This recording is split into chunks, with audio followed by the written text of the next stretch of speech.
Hello friends, આજે બનાવીશું જન્માષ્ટમી પર કનૈયાજી માટે ઝટપટથી બની જતો ભોગ પ્રસાદ ધાણાની પંજરી અને પંચામૃત। જો તમને મારી રેસીપી ગમતી હોય તો મારી ચેનલને પ્લીઝ સબસ્ક્રાઈબ કરજો અને બાજુમાં આપેલ ઘંટી દબાવજો એટલે નવી નવી રેસીપીના નોટિફિકેશન તમને મળતા રહે। તો ચાલો આપણે બનાવીએ ધાણાની પંજરી। કઢાઈમાં એક નાની ચમચી જેટલું ઘી લીધું છે, એમાં હાફ કપ જેવા આખા ધાણા છે એ લેશું। સારી રીતે સાફ કરીને લેવાના છે, કોઈ ડસ્ટ વગેરે ના હોય।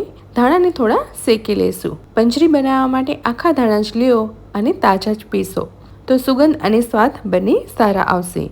મીડિયમ ટુ લો ફ્લેમ ઉપર આપણે 3 મિનિટ જેવું શેકી લેશું।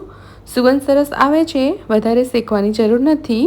ધાણા શેકાઈ ગયા છે, એક ડીશમાં ટ્રાન્સફર કરી અને ઠંડા કરી લેશું। એ જ કઢાઈમાં એક નાની ચમચી જેટલું ઘી લેશું, એમાં 1/4 કપ જેટલા મખાના છે એ એડ કરી અને એને પણ આપણે મીડિયમથી લો ફ્લેમ પર શેકી લેશું। જ્યાં સુધી મખાના ક્રિસ્પી ન થાય ત્યાં સુધી મખાના શેકી લેશું। મખાના શેકાઈ ગયા છે, એને પણ હવે એક ડીશમાં ટ્રાન્સફર કરી લેશું। ફરી એ જ કઢાઈમાં આપણે એક ચમચી જેટલું ઘી લેશું અને એમાં હાફ કટ કરેલા 10થી 12 નંગ બદામ લેશું। એવી જ રીતે કાજુ પણ લેશું અને 10થી 12 નંગ જેટલા હાફ કટ કરેલા પિસ્તા લેશું। ત્રણેયને સારી રીતે આપણે શેકી લઈએ। થોડો કલર ચેન્જ થાય ત્યાં સુધી શેકી લેશું। ડ્રાય ફ્રૂટ તમે તમારી ઈચ્છા મુજબ વધારે કે ઓછા લઈ શકો છો અને બીજા ડ્રાય ફ્રૂટ પણ એડ કરી શકો છો। તમે જોઈ શકો છો કે સરસ શેકાઈ ગયા છે। હવે આપણે એમાં 1/3 કપ જેટલું ખમણેલું સૂકું કોપરું લેશું અને એને પણ 1 મિનિટ જેવું સાતળી લેશું। કોપરું પણ સરસ શેકાઈ ગયું છે, હવે ફટાફટ કાઢી લેશું।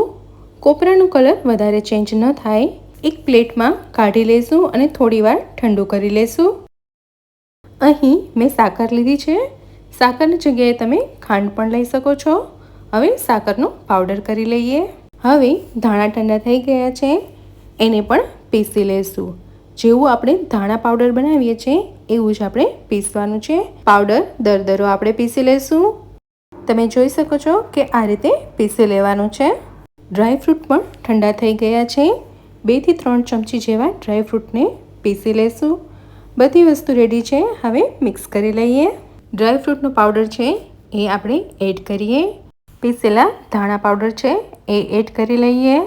1/4 ટીસ્પૂન જેટલો સૂંઠ પાવડર છે એ એડ કરી લઈએ। સૂકી ગુલાબની પાકડી છે એ પણ આપણે એડ કરી લઈએ। 1/4 કપ જેટલો સાકરનો પાવડર છે, સાકરની જગ્યાએ તમે ખાંડ પણ લઈ શકો છો, એ એડ કરી અને સારી રીતે મિક્સ કરી લઈએ। ઉપરથી થોડા કિસમિસ એડ કરી લેશું એટલે પંજરી રેડી છે। તો કનૈયાજીના ભોગ માટે ધાણાની પંજરી રેડી છે। હવે ફટાફટ પંચામૃત બનાવી લઈએ।